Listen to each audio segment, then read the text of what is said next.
जय मां दुर्गे। बंधुजन, जैसा कि आज से शारदीय नवरात्रि का पर्व प्रारंभ हो जाता है, जो पंचांग के अनुसार आश्विन माह में शुक्ल पक्ष की प्रतिपदा से इसी माह की नवमी तिथि को समाप्त होता है।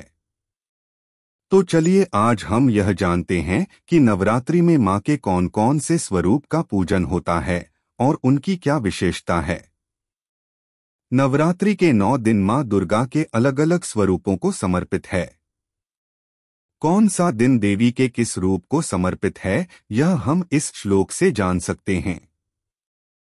प्रथम शैलपुत्री च द्वितीयं ब्रह्मचारिणी, तृतीय चंद्रघंटेति कूष्मांडेति चतुर्थकम, पंचम स्कंदमातेति षष्ठं कात्यायनीति च, सप्तम कालरात्रीति महागौरीति चाष्टमम्, नवम सिद्धिदात्री च नवदुर्गा प्रकीर्तिता। अर्थात श्री दुर्गा का प्रथम रूप श्री शैलपुत्री हैं। पर्वतराज हिमालय की पुत्री होने के कारण ये शैलपुत्री कहलाती हैं। नवरात्र के प्रथम दिन इनकी पूजा और आराधना की जाती है। श्री दुर्गा का द्वितीय रूप श्री ब्रह्मचारिणी हैं। यहाँ ब्रह्मचारिणी का तात्पर्य तपश्चारिणी है। इन्होंने भगवान शंकर को पति रूप से प्राप्त करने के लिए घोर तपस्या की थी। अथ ये तपश्चारिणी और ब्रह्मचारिणी के नाम से विख्यात हैं। नवरात्रि के द्वितीय दिन इनकी पूजा और अर्चना की जाती है। श्री दुर्गा का तृतीय रूप श्री चंद्रघंटा है। इनके मस्तक पर घंटे के आकार का अर्धचंद्र है, इसी कारण इन्हें चंद्रघंटा देवी कहा जाता है। नवरात्रि के तृतीय दिन इनका पूजन और अर्चना किया जाता है।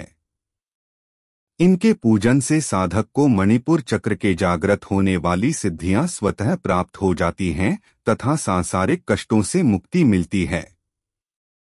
श्री दुर्गा का चतुर्थ रूप श्री कूष्मांडा है। अपने उदर से अंड अर्थात ब्रह्मांड को उत्पन्न करने के कारण इन्हें कूष्मांडा देवी के नाम से पुकारा जाता है। नवरात्रि के चतुर्थ दिन इनकी पूजा और आराधना की जाती है। श्री कूष्मांडा की उपासना से भक्तों के समस्त रोग शोक नष्ट हो जाते हैं। श्री दुर्गा का पंचम रूप श्री स्कंदमाता हैं। श्री स्कंद कुमार कार्तिकेय की माता होने के कारण इन्हें स्कंदमाता कहा जाता है। नवरात्रि के पंचम दिन इनकी पूजा और आराधना की जाती है। इनकी आराधना से विशुद्ध चक्र के जागृत होने वाली सिद्धियां स्वतः प्राप्त हो जाती हैं। श्री दुर्गा का षष्ठम रूप श्री कात्यायनी। महर्षि कात्यायन की तपस्या से प्रसन्न होकर आदिशक्ति ने उनके यहाँ पुत्री के रूप में जन्म लिया था, इसलिए वे कात्यायनी कहलाती हैं। नवरात्रि के षष्ठम दिन इनकी पूजा और आराधना होती है। श्री दुर्गा का सप्तम रूप श्री कालरात्रि हैं। ये काल का नाश करने वाली हैं, इसलिए कालरात्रि कहलाती हैं। नवरात्रि के सप्तम दिन इनकी पूजा और अर्चना की जाती है। इस दिन साधक को अपना चित्त भानु चक्र मध्य ललाट में स्थिर कर साधना करनी चाहिए।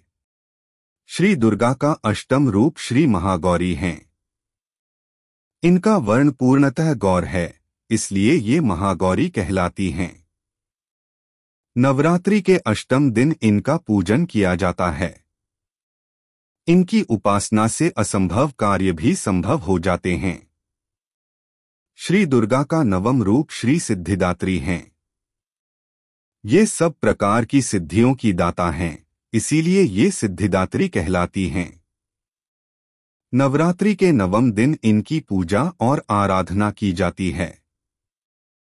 इसी प्रकार की जानकारी हेतु हमारे साथ बने रहें। शुभ हो।